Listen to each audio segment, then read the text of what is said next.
उत्तराखंड में मजबूत भू कानून और मूल निवास की मांग को लेकर चल रहे आंदोलन के बीच सीएम धामी ने एक बड़ा ऐलान कर दिया।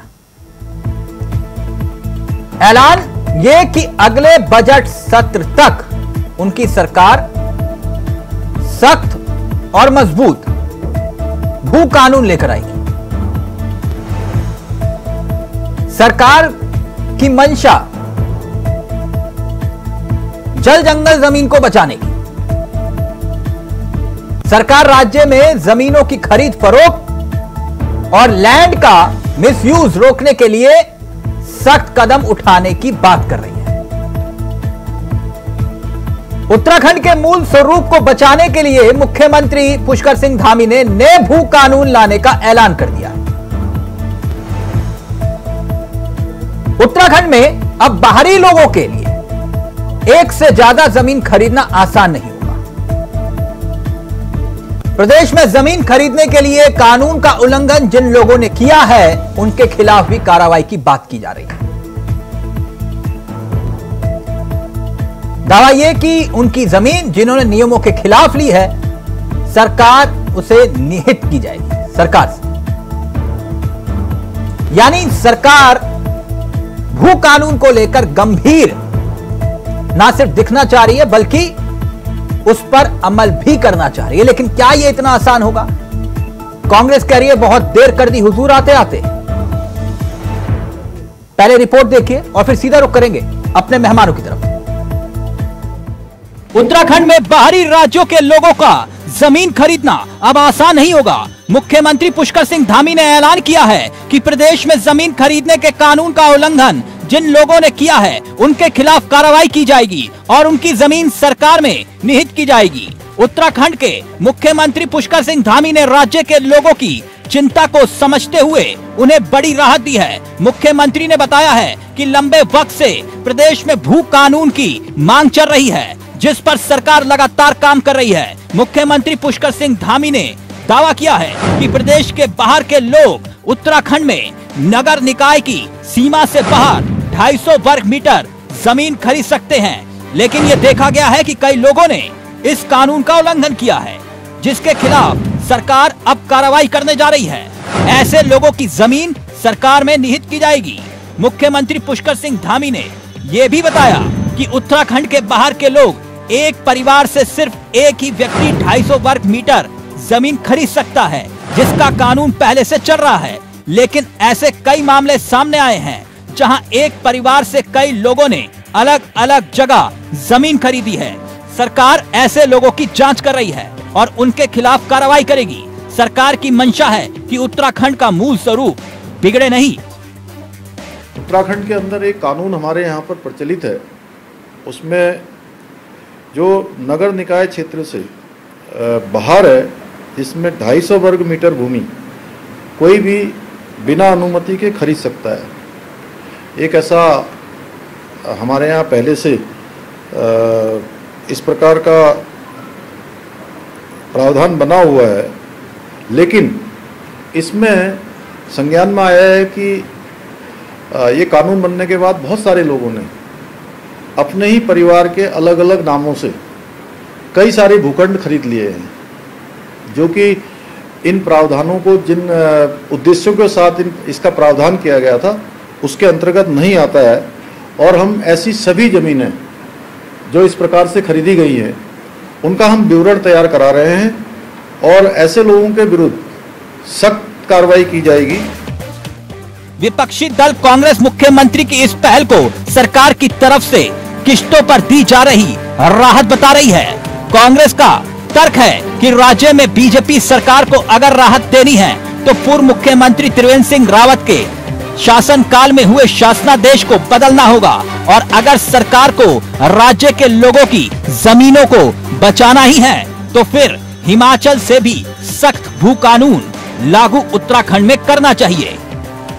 मुख्यमंत्री पुष्कर सिंह धामी जी ने एक महत्वपूर्ण बात कही। उन्होंने कहा कि जो बाहरी लोगों के ऊपर ये कानून था कि 250 वर्ग मीटर की भूमि वो ले सकते थे, ऐसे में परिवार का एक ही सदस्य ले पाएगा जो पत्नी के नाम पर भी और बच्चों के नाम पर भी खरीद होती है उस पर रोक लगाई जाएगी, ऐसे लोगों को चिन्हित किया जाएगा और उस भूमि को राज्य सरकार में निहित किया जाएगा। परंतु मैं मुख्यमंत्री जी से कहना चाहती हूं कि यदि जब तक आप 6 दिसंबर 2018 को त्रिवेंद्र सरकार के द्वारा विधानसभा में लाए गए जमींदारी उन्मूलन संशोधन में विधेयक में आप उसको रद्द नहीं करते, तब तक आपका ये सारा जो घोषणाएं हैं ये पाखंड माना जाएगा, जुमला माना जाएगा। किश्तों में राहत क्यों दे रहे हैं? एक सख्त भू कानून दीजिए ना। हिमाचल से भी ज्यादा सख्त भू कानून की इस वक्त उत्तराखंड को जरूरत है, क्योंकि हिमाचल तो समय रहते चेत गया था और उसके पास अच्छा खासा लैंड बैंक है। उत्तराखंड की जमीनों को बचाने के लिए धामी सरकार का यह फैसला काफी बेहतर है। प्रदेश में अगर बड़े पैमाने पर राजस्व विभाग और प्रशासन के द्वारा ऐसे लोगों पर कार्रवाई की जाती है तो बड़े पैमाने पर सरकार के पास जमीन का लैंड बैंक होगा। अबे कैंथुरा, इंडिया वॉइस, देहरादून।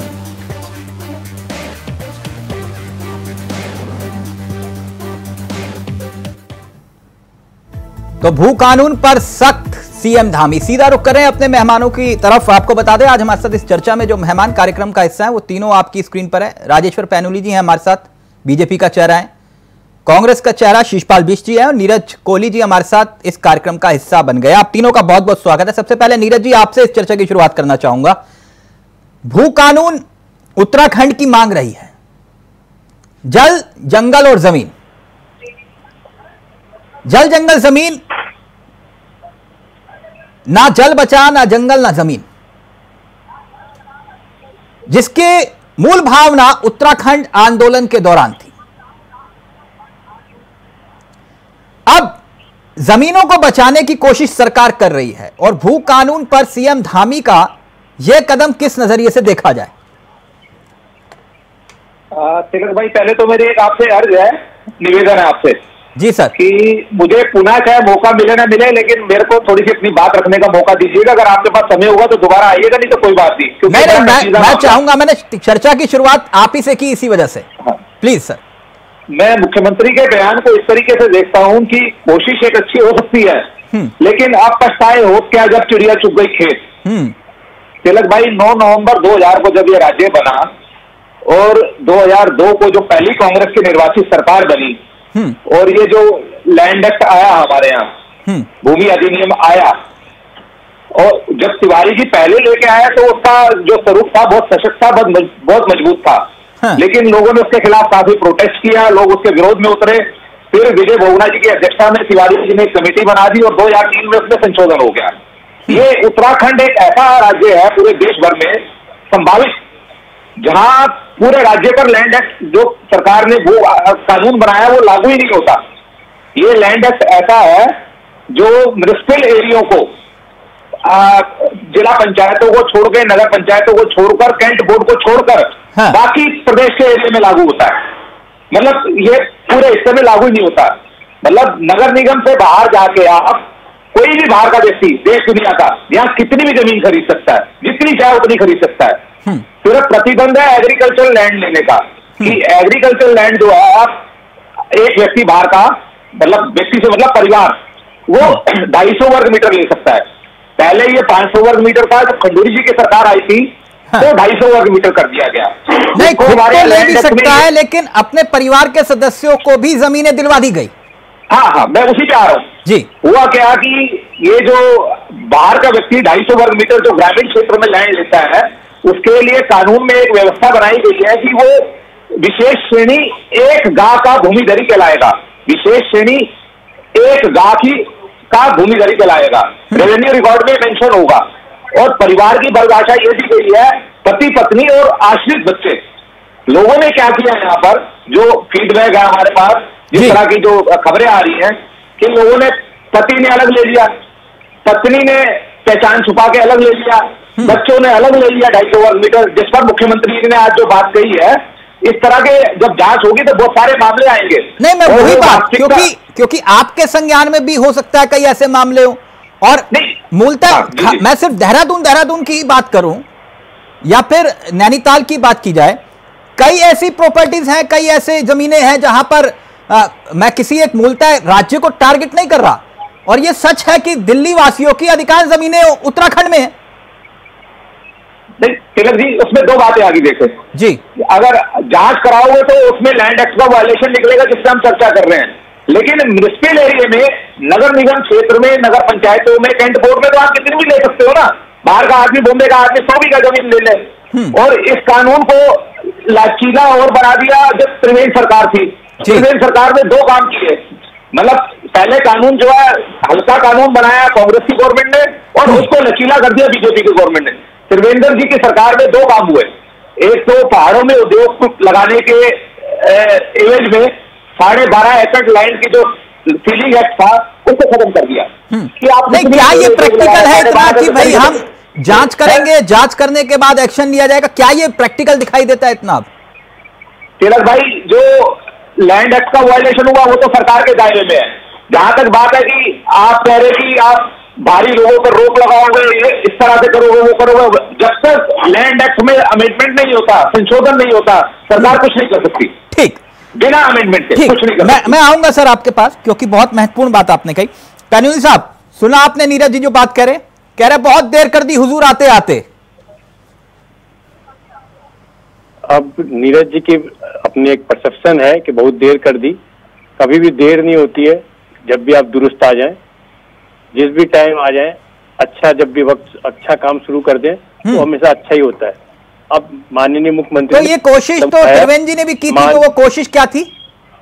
जो त्रिवेंद्र जी ने कोशिश की थी, अगर हम उसको उस परफेक्ट में देखें तो उन्होंने इंडस्ट्रियल डेवलपमेंट और एक रोजगार डेवलपमेंट के एस्पेक्ट से करी थी। अच्छा, तो अब सीएम धामी जो कर रहे हैं वो क्या है?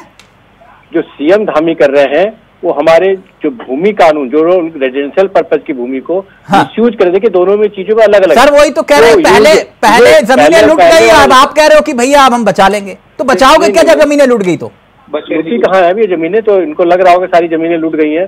अब मुझे नहीं पता कि अभी तक हमारे गांव में, हमारे तो पूरे ब्लॉक में आज तक कोई जमीन किसी की बाहर वाले ने नहीं कर दी।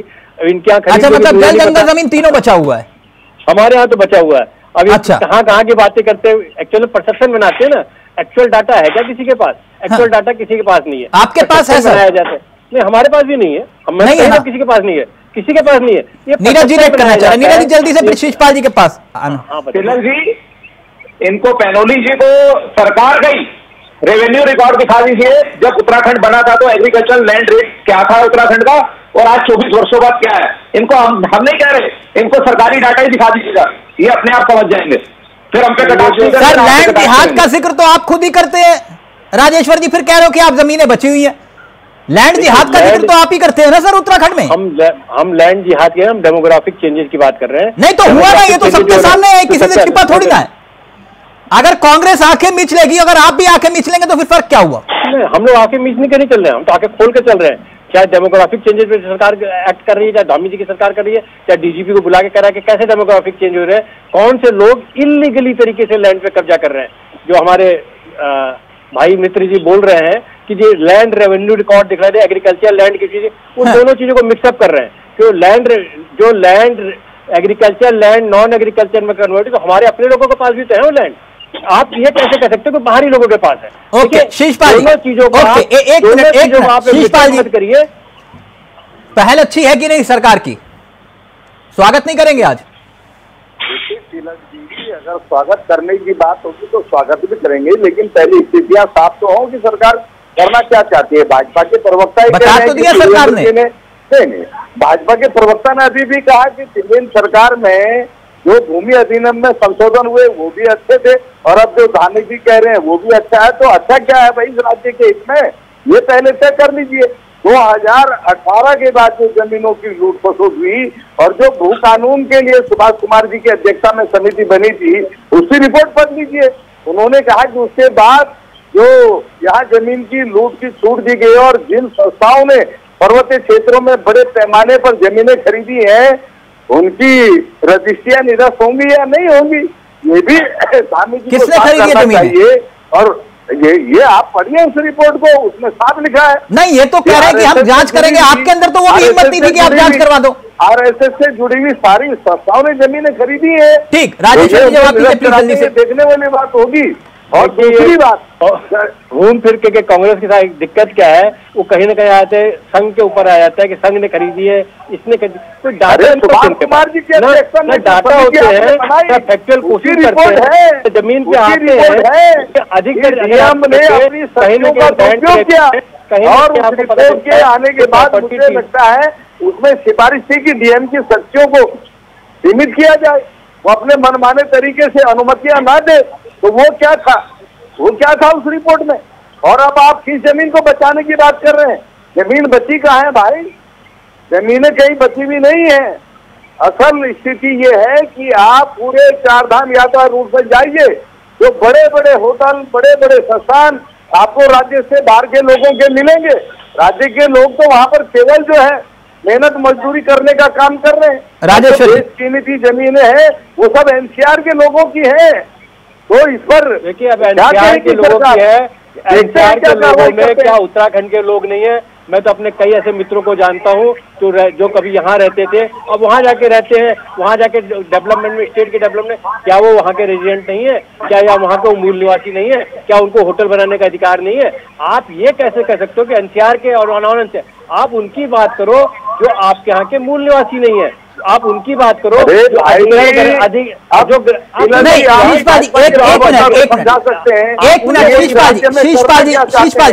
एक सेकंड, भू कानून के नाम पे जनता शीशपाल जी आप ये कह रहे हो, आप ये कह रहे हैं, कानून नहीं लाने वाले। शीशपाल जी आप ये कह रहे हैं कि भैया यहां से वहां तक पूरे यात्रा रूट पर देख लीजिए, यात्रा रूट पे आपको सब अतिक्रमण। एक मिनट सर, ये सीएम धामी के आने के बाद ही हुआ या उससे पहले से हो रहा था? देखिए तिलक जी, मैंने कहा 2018 में भूमि कानून में जो छूट दी गई, जो लचीला किया ये मलिन बस्तियों में जो लोगों को बसाया, किसने बसाया? जो किसान की परिभाषा नहीं, किसने बसाया ये भी बता दो ना शीशपाल जी, खुलकर बताओ। अब इनसे पूछिए। नहीं, ये पानी के कनेक्शन, बिजली का कनेक्शन किसने दिया? जो विधायक है उनसे पूछिए ना। अच्छा, मलिन बस्तियों में आज तो राजपुर के विधायक से पूछूं, राजपुर के पूर्व विधायक से भी पूछूं? लग जाएगा। राजपुर के विधायक से पूछूं, राजपुर के पूर्व विधायक से भी पूछूं? तिलक जी, सरकार नीति बनाए और कार्रवाई करे, जो भी दोषी हो उसको दंडित करे। सर मीठा गप करवा थोको की सरकार है। आप एक मिनट, मैं नीरज जी के पास जाऊं, अनुमति लेने की आवश्यकता है आपको। एक मिनट, शीशपाल जी ऐसी बात मत बोलिए कि फिर बाद में पार्टी के बड़े नेता देखे तो उनको अच्छा भी ना लगे, है ना? नहीं, एक मिनट मैं बता देता हूँ, कानून पर मैं बता देता हूँ सर, एक मिनट। अगर ईमानदारी, शीशपाल जी अब ईमानदारी का सर्टिफिकेट आप बांट रहे हैं, रुकिए एक मिनट, ईमानदारी एक मिनट बता रहा हूँ ना। आपने कहा कि संघ के लोग आ गए, जमीन खरीद ली। अब एक मिनट ऑडियो नीचे, एक मिनट मैं नीरज जी के पास जा रहा हूँ, एक मिनट क्यों नहीं कर रहे हैं? एक मिनट शीशपाल जी, मंथन क्यों नहीं कर रहे हैं? शीशपाल जी एक मिनट, मुझे तो इस बात की हैरानी होती है जो तिवारी जी कदम उठा रहे थे, उसके बाद हरीश रावत जी, क्योंकि वो तो उत्तराखंड के सबसे बड़े पहाड़ के पुत्र हैं, है ना? उनकी सरकार में क्या क्या कदम उठाए गए उसकी भी समीक्षा होनी चाहिए। लेकिन जहां तक आपने बात कही संघ के लोगों ने जमीनें खरीद ली, ऐसा मत बोलिए। आपके कई दिल्ली वाले बड़े नेताओं की जमीनें उत्तराखंड में है, सुन लेंगे तो उनको अच्छा लगेगा। कानून की समिति बनी, उसने जो रिपोर्ट दी और आप ही के चैनल पर मैंने उसमें डिबेट। नीरज जी आप हमारी नीरज जी, ये तो सियासत तू मैं होती रहेगी, लेकिन मूलतः उत्तराखंड की जरूरत है एक सख्त भू कानून की नहीं? तिलक भाई, ये पहले दिन से जरूरत थी। आप हिमाचल को देखे, हिमाचल में जो लैंड एक्ट है और उत्तराखंड का जो लैंड एक्ट है, वो जमीन आसमान का अंतर है। और दूसरी बात मैंने आपको बताया कि पूरे देश में उत्तराखंड अकेला ऐसा राज्य होगा जहां पर ऐसा लैंड एक्ट है जो पूरे राज्यों में लागू ही नहीं होता। उसके लचीलेपन का तमाम लोगों ने फायदा उठाया। नहीं, शीशपाल जी उनसे कह रहे हैं कि तुमने क्यों नहीं किया, अब तक क्यों नहीं किया, ये नहीं बता रहे कि भैया हमने भी नहीं किया। कह रहे हैं कि भाई राजपुर वाले विधायक से पूछो कि यहाँ पे मलिन बस्तियों को इसने बताया। मैंने पूछा कि भैया पूर्व विधायक से क्यों ना पूछूं, तो कह रहे ना पूर्व विधायक से मत पूछो, मौजूदा विधायक से पूछ लो। नहीं, इससे लैंड एक्ट के लिए सभी अब तक की जितनी सरकारें हैं सब जिम्मेदार है। और त्रिवेंद्र सरकार के समय तो मैं एक बात कहना भूल गया था, उस समय मैंने आपको कहा कि जो 12.5 एकड़ लैंड की जो सीलिंग खत्म की त्रिवेंद्र सरकार ने, और 72 गांव देहरादून के जो ग्रामीण क्षेत्र थे इंडस्ट्रियल एरिया में शामिल किए ताकि वो लैंड एक्ट से बाहर आ गए। समझ रहे हैं आप? जब वो अगर इंडस्ट्रियल एरिया में आ गए तो लैंड एक्ट से एग्जेम्प्टेड हो गए, मतलब एग्रीकल्चर लैंड शहरीकरण में शामिल हो गई, वो कानून के दायरे से बाहर हो गई। हाँ। तो आप जब जमीन ग्रामीण क्षेत्र की जमीन बची रही, जो शहरों में आ गई, शहरों में तो लैंड एक्ट लागू ही नहीं है, जितनी मर्जी लीजिए, कोई दिक्कत नहीं है। गांव में लेने में दिक्कत है, शहर में लेने में दिक्कत नहीं। गांव जो है शहरों में शामिल कर दिया, शहरों का विस्तार कर दिया कि भाई वहां पर डेवलपमेंट नहीं हो रहा, गांव के लोग परेशान हो रहे हैं, शहरों में शामिल हो जाएंगे, निकायों में शामिल हो जाएंगे तो विकास होगा, विकास होगा। विकास के नाम पर बड़ा विरोध हुआ था उस समय, कई दिनों तक परेड ग्राउंड में धरना प्रदर्शन हुआ था। ग्रामीण कहते थे कि भैया हमें शहरों में शामिल ही नहीं होना। राजेश्वर जी जवाब दीजिए। 72 गांव एक साथ शामिल हुए शहरों में, और उसके बाद क्या हुआ फिर? नीरज जी कहना चाहते हैं कि डेवलपमेंट ना हो, नीरज जी कहना चाहते हैं कि गांव नहीं, डेवलपमेंट का पैमाना ये ना होना कि भैया कोई भी और जमीनें खरीद के उत्तराखंड की चला जाए।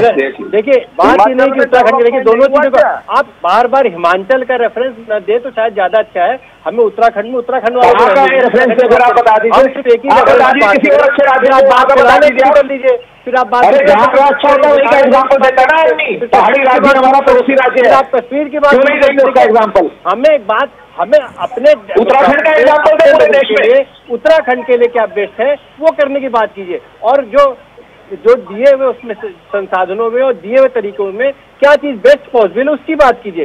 तो BJP is trying his best possible things, जो बेस्ट पॉसिबल दिए हुए सर्कमस्टांसेस में हो सकता है। आप बात करने ले जाते हैं जो आज से कभी बोलेगा जो रामायण के टाइम होता था या महाभारत के टाइम होता था वो लैंड एक्ट क्यों नहीं लाते, तो आप उन चीजों पे मत जाइए, आप उससे जाइए कि हम आज की डेट में क्या कर सकते हैं या 2000 में हम क्या कर सकते थे। सुन लीजिए, और तीसरी बात सुन लीजिए, अब ये जो कदम उठाया है, अब तीसरी बात तो सुन तो लीजिए, तो कदम उठाया अच्छा है कि नहीं,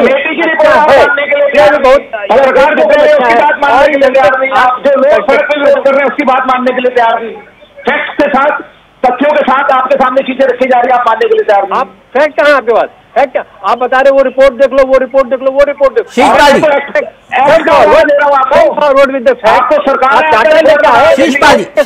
अब क्या आप लोग क्या चाहते हो, सरकार ना करे, सब मामला ठंडे बस्ते में डाल दे? नहीं तिलक जी, हम तो चाहते हैं सरकार ईमानदारी से भू कानून पर काम करे। नहीं तो ईमानदारी का सर्टिफिकेट आप कैसे बांट रहे हैं? इसलिए बांट रहे हैं, 2 साल से ज्यादा समय हो गया भू कानून की समिति की रिपोर्ट आए हुए, उस पर से धूल क्यों नहीं हटा रहे हैं? भाई आप ईमानदार होते, बयानबाजी तो 50 बार कर चुके हैं मुख्यमंत्री जी, लेकिन सख्त भू कानून कब आएगा वो तारीख भी आपको बतानी चाहिए। और हम तो कह रहे हैं हिमाचल से सख्त भू कानून आना चाहिए, और भू कानून के नियमों का अगर उत्तराखंड में लैंड एक्ट का दुरुपयोग हुआ है तो सख्त कार्रवाई होनी चाहिए। हमको रोका किसने? क्या होता है, लेकिन बातें ना करें, राज्य की जनता, राज्य की आंदोलनकारी शक्ति और कांग्रेस पार्टी भू कानून की मांग कर रही है, लेकिन वो तारीख कब आएगी? भू कानून होगा। और त्रिवेंद्र सिंह रावत जी ने जो हमारे लैंड एक्ट में परिवर्तन करके महापाप किया, राज्य की जन भावना से खिलवाड़ किया, उसके लिए भी भारतीय जनता पार्टी को माफी मांगनी चाहिए। मुख्यमंत्री जी माफी मांगे कि हमारी पिछली सरकार ने गलती की थी, हमने जो संशोधन किए थे उससे राज्य के ताने बाने को भारी क्षति पहुंची है। कब ये साहस दिखाएगी भारतीय जनता पार्टी, हम ये भी देखना चाहते हैं। राजेश्वर जी जवाब दीजिए। देखिए ये जो देखना चाहते हैं तो ये भी देखना चाहते हैं कि ये सत्ता में कब आएंगे, कि इनके देखने के ख्वाबे बहुत सी चीजों के पूरे नहीं हो सकते। आप ये बात कीजिए कि हमने जो काम करा वो अच्छा करा कि नहीं करा, और हम जो स्टेप उठा रहे हैं वो अच्छे उठा रहे हैं कि नहीं। हमारी सरकार जो स्टेप उठा रही है लगातार कंस्ट्रक्टिव स्टेप उठा रही है, किसी का बाय किया, किसी के यहाँ से बारोड किया, किसी का लोन पे लिया हुआ एक्ट हमें नहीं किए। और जो सख्त कानून की बात करते हैं, कौन सी चीजें सख्त होती है, आपको प्रैक्टिकल, रीजनेबली और जनता को एक्सेप्टेबल कानून की बात करिए, और उसमें हमेशा टाइम लगता है। तो आप ह्यूमन रिसोर्सेज से डील कर रहे हैं। अच्छा सख्त का पैमाना क्या है वो नीरज जी मैं जानता हूँ, लेकिन शीशपाल जी क्या होता है? शीशपाल जी एक छोटा सा उत्तर दे दीजिए, अभी नीरज जी के पास जा रहा हूँ। ये लाइव में कमेंट आया, वो कह रहे हैं कि जो सवाल मैंने वैसे कर दिया था लेकिन फिर भी वो जानना चाह रहे हैं, कह रहे हैं कि आप बीजेपी को कोस रहे हो पानी पी पी के, इतना बता दो कि हरीश रावत जी ने क्या किया था भू कानून को लेकर। देखिए तिलक जी, कांग्रेस की पहली ही सरकार इस राज्य में भू कानून लेकर के आई, और उसमें जो है नहीं तिवारी जी ने कर दिया, उसके बाद 2016 में वो कह रहे हैं सरकार ने उसमें संशोधन किया। नहीं हरीश रावत जी ने क्या किया? सरकार ने त्रिवेंद्र सरकार, तब देखिए हरीश रावत जी की सरकार में तो सरकार की बात ही नहीं उठ रही थी। क्यों? उस समय तो जरूरत नहीं थी भू कानून, तिवारी जी वाला शिषपाल जी बहुत बढ़िया, तब जरूरत थी नहीं, काम कर रहा था, मतलब तिवारी जी के वक्त जरूरत थी, हरीश रावत जी के वक्त जरूरत थी। सर यही तो सियासत करते हो आप लोग। तिलक जी भू कानून के साथ छेड़छाड़ की त्रिवेंद्र जी की सरकार। सर भू कानून के साथ छेड़छाड़ नहीं, खंडूरी शासन काल में भी तथ्य क्लियर करिए। फिर खंडूरी शासन काल में भी भू कानून को लेकर बहस हुई, जब कानून सख्त किया उन्होंने, मैंने बहस हुई कि नहीं सर? आप ये बोलिए ना कि हमसे बोल सकते कर नहीं सकते, अगर सरकार कर रही है उसमें भी आपको दिक्कत। कांग्रेस की सरकार ने राज्य को पहला लैंड एक्ट दिया। सर मैंने पूछा माननीय हरीश रावत जी ने क्या किया, आज आप उनसे पूछ रहे भू कानून को लेकर आपकी हरीश रावत सरकार ने क्या किया, आपके पास उसका जवाब नहीं है। लेकिन हरीश नहीं, अरे क्यों नहीं है, जवाब दीजिए ना। फिर सरकार में कोई संशोधन हुए थे क्या आप बताइए भू कानून में? त्रिवेंद्र की सरकार ने किए। अच्छा की सरकार से आपकी अच्छा, तो मतलब आपने 2012 के घोषणा पत्र में भू कानून को लेकर कुछ नहीं कहा था? पूछे ना ना भागिए मत, एक मिनट, राज्य आंदोलनकारियों की भावना से छेड़छाड़ क्यों करी? क्यों लूट, जमीन की खुली छूट की, लूट की छूट दी क्यों? जो है आपने 2012 में आपके घोषणा पत्र जो किशोर उपाध्याय जी लेकर घूम रहे थे उसमें कुछ था भू कानून को लेकर, यस और नो? देखिए तिलक जी, आप जो है किशोर उपाध्याय जी क्या मांग कर रहे थे, आज वो मौन क्यों है? सर मैं ग्रीन बोनस की बात नहीं कर रहा हूँ, मैं आपसे पूछ रहा हूँ जो भू कानून जिसका जिक्र आप 2012 में कर रहे थे, करके अगर भूल गए सुप्तावस्था में चले गए तो इसमें नीरज जी फाइनल कमेंट आपका। एक बात राजेश्वर जी ने बहुत अच्छी कही, आंदोलनकारियों की और जनभावना के साथ रहिए, उसके लिए हमने हमेशा कदम उठाए हैं और भारतीय जनता पार्टी ने नारे नहीं के ऊपर हमेशा सारा पास किया है, नारे सभी को जानकारी है। नारे नहीं, फिर मैं फिर बोलता हूँ, फिर दिक्कत हो जाती है आप लोगों को, है ना? नारे नहीं, यहाँ प्रैक्टिकल बात करा करिए। राज्य की जनभावना से छेड़छाड़ की, जल जंगल जमीन को सबने लुटने दिया, उसमें किसकी सरकारें कहां रही कैसे रही उस पर आप बहस करेंगे तो बहुत दूर तक चली जाएगी। और राज्य आंदोलनकारियों का आप चिन्हीकरण नहीं कर पाए और यहाँ राज्य आंदोलनकारियों के सम्मान की बात कर रहे हो, और रामपुर तिराहा कांड में जो कुछ हुआ, खटीमा गोली कांड में जो कुछ हुआ, आज तक न्याय नहीं दिला पाए आप लोग, और आज बात कर रहे हो राज्य आंदोलनकारियों की। राज्य आंदोलनकारियों को पेंशन किसकी सरकार में मिली? आपने पेंशन दिलवाई? एक minute sir please, Neeraj ji का ऑडियो रहेगा। नीरज जी, राजेश्वर जी जो बात कह रहे हैं बहुत मूलतः, उन्होंने सवाल बहुत अच्छा उठाया, आप ऑडियो नीचे रहेगा शिषपाल जी का। एक मिनट शिषपाल जी, नीरज जी सख्ती का पैमाना क्या हो, सख्त भू कानून पैमाना क्या हो? अब हमने तो हिमाचल का एग्जांपल दिया क्योंकि हिमालयन राज्य नहीं आया, राजेश्वर जी कह रहे ना वो रिजेक्ट है मामला। हाँ वो हमारे नेचर से इसका स्टेटमेंट उन्होंने उसको खारिज कर दिया। हाँ तो भैया जो भी आपको और सशक्त लगता है, कोई और मॉडल स्टेट लगता है आपको हिमालयन राज्य में जहाँ लैंड एक्ट अच्छा लागू हो, लेकिन ऐसा लैंड एक्ट हो जो पूरे प्रदेश में लागू हो।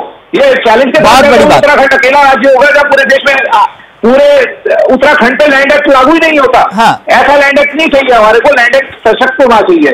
थैंक यू राजेश्वर जी को भले हिमाचल वाला मॉडल अच्छा ना लगाओ, लेकिन हिमाचल वाले कांग्रेसी नेताओं को योगी मॉडल बहुत अच्छा लग रहा है, लेकिन ये कह रहे हैं ना हमें नहीं अच्छा लग रहा वो हिमाचल वाला मॉडल है। राजेश्वर जी थैंक यू सो मच, बहुत बहुत शुक्रिया। लेकिन ये उत्तराखंड की मूल भावना है, उत्तराखंड की जरूरत है, जिस पर अगर सरकार ईमानदारी से प्रयास कर रही है तो विपक्ष हो सत्ता पक्ष हो सबको सहयोग करना चाहिए। थैंक यू सो मच, बहुत बहुत शुक्रिया। नमस्कार, जय हिंद, जय भारत, जय उत्तराखंड।